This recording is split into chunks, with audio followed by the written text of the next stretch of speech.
Ang mga igsuon atong tubagon kining usa ka anchorman sa radio nga si Mr. Rene Ledesma. Sa pagkamatuod kini si Rene Ledesma, idol gani nako. Kay maayos siya nga mo dala sa radio o mo pirada gid siya sa mga tawo nga madaog-daogon. Niya atong hisgutan kini iyahang hagit sa nga iyang gihagit ang mga CFD o ang CFD, kami nga mga CFD o ang Katoliko nga matud pa niya kung naa ko makahatag og verse nga si Jesucristo mao'y founder sa simbahang Katoliko, hatagan ko niya og 50k. Unya, willing ka nga mohatag, hatagan ti ka og verse. Kini siya dili ta mo quote sa usa lamang ka verse, kun dili mo quote kita og duha ka verse. Una, diha sa Daniel 2:44 nagingon ang Dios mismo sa panahon ining mangharian, akong pagatukoron ang gingharian niya, ang kini nga gingharian dili kani malumpag ug mulungtad ni siya hangtod sa kahungturan. Ang gingharian which is refer to church o simbahan. Diha sa bagong tugon, diha sa Mateo 16:18 ngadto sa 19, absag sa 18 usa, ikaw Pedro ibabaw nining bato pagatukoron ko ang akong simbahan. Ug bisan gani ang ganghaan, bisan gani ang kamatayan dili makalumpag niini. So mo ni say tubag gikan sa Daniel 2:44. Unya, mo na siya. Yakin sa man si Jesucristo, Diyos.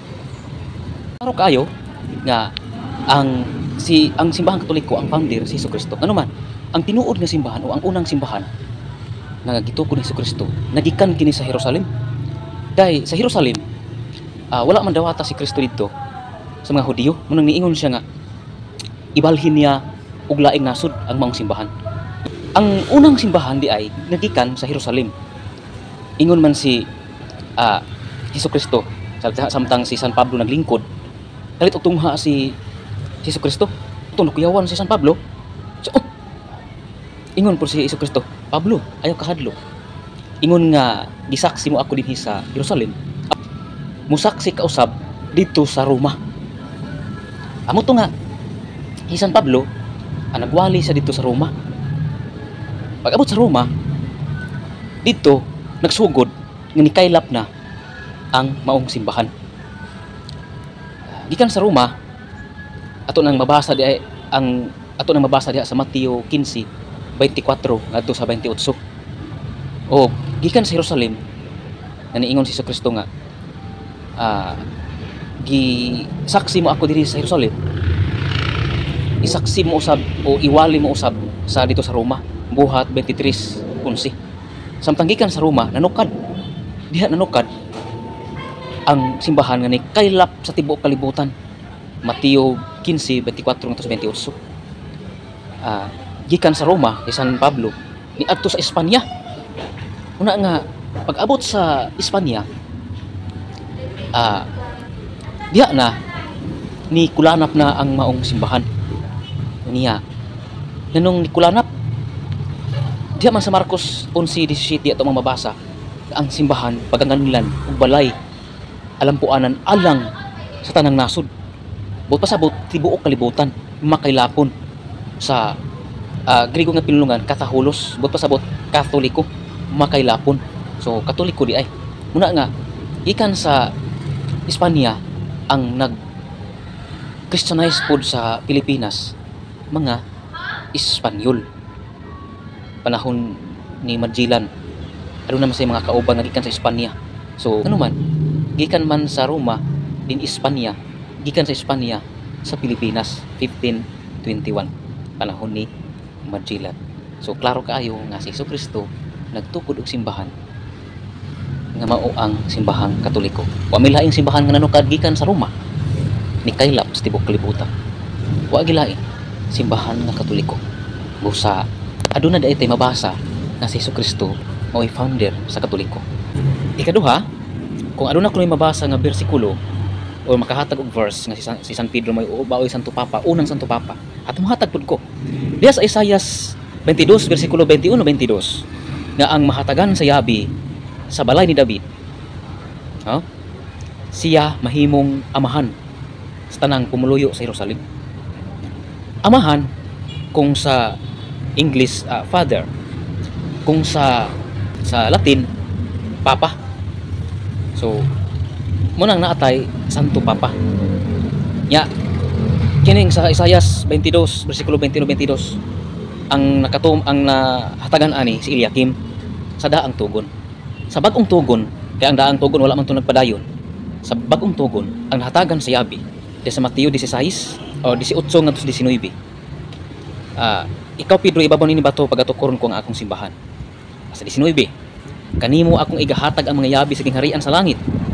Ang imong idili dinhi sa yuta, idili usab sa langit. Ang imong itugot dinhi sa yuta, itugot usab sa langit. So kinsa man ni? Si San Pedro. Kung sa to sa Isayas, ang mahatagan sa yabi mo'y mamahimong amahan. Oh, ug siya ang mahimong pangulo sa tanang pumuluyo sa Jerusalem. So buot pasabot, si San Pedro di ay ang hatagan o yabi. Nya unsa to? Ang mahatagan og yabi mao mahimong amahan. Sa English, Father. Sa Latin, Papa. So si San Pedro di ay ang nakadawat og yabi sumala sa bag-ong tugon. So siya ang nahimong Santo Papa. Siya ang nahimong leader o Santo Papa sa pinakaunang simbahan nga mao ang gitukod ni Hesukristo. Nya nganong siya man ang mahimong leader sa simbahan o ang mahimong leader mausab ang iyang pangalan sama ni Abraham. Sa wala pa siya nahimong leader sa tanang nga nasod, Abraham man siya. Sa dihang nahimo na sang leader, tawag siya Abraham. So San Pedro, sa wala pa siya nahimong leader, gitawag siya og Cephas. So nahihimo na sang leader, gitagaan sa sayabi, authority, nahimo na siyang Pedro. So naa di ay naay mabasa. Galing kay iyang gusto gud is litra por litra, dili man good basihan ang pagkamabasa. Tungod kay kung basihan nato ang pagkamabasa ay ang simbahan, ang Biblia dili man sa listahanan sa mga simbahan, di pud sa listahanan sa mga leader. Oh, muna diha nga kung naman ko'y nahatag nga verse karon mangutana pud ko nimo kanang imong gibarugan nga simbahan tinukod ba na ni Kristo? Kay kung tinukod unsa pud nga verse? Ang simbahan nga tinukod og tawo dili mo puyo ang Ginoo. As mabasa kani nga verse. Dinhira ko kutob mga igsuon og hinaot ko nga kini si Rene Ledesma, Mr. Rene Ledesma. Professional man ni. So mahatagan nato og Mr. Dili po ko mayong sir, dili man ni siya maestro. Dili po ko mayong brother, di man mi kauban sa simbahan. Mr. Rene Ledesma. Okay, so dinhira ko kutob hinaot ko nga kini si Mr. Rene Ledesma. Wala na siya dili na siya undang na ni siya. Kay kung ihagon ipadayon, daghan man gud nga ma brainwash ang taon nga mga inosente sa pagtuo.